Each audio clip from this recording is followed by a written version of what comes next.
Why do some films are great and others aren't?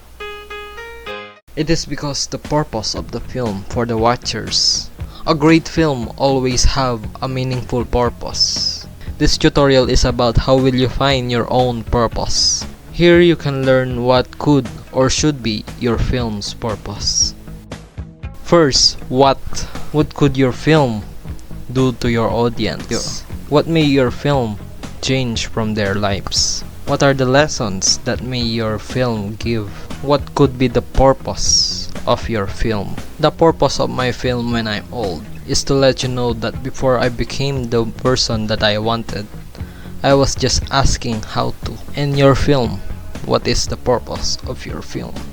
It's on you. I cannot give it. It's on you. Next, why? Are you asking me why should your film must have a purpose? Yet the question could simply be, why should I watch your film? A film, or just even anything, always have a purpose in them.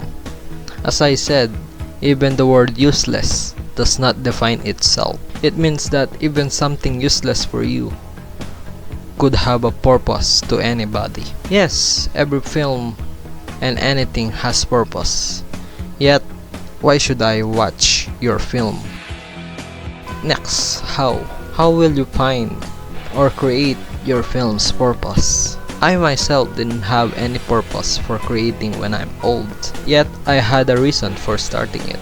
So the purpose became the reason on how will I end it. The reason was I want to share with you that before I became the person I wanted, I was just asking how to. Then I found the purpose, which is to let you know about it. The purpose was created by my own reason. And lastly, when? When could you find your film's purpose? Every day. Every day you film, you'll eventually find it. The purpose is already in you. It is you. In life, once you found yourself, you'll find your purpose. Likewise in filmmaking, once you find what you love about filmmaking, you'll eventually find your film's purpose.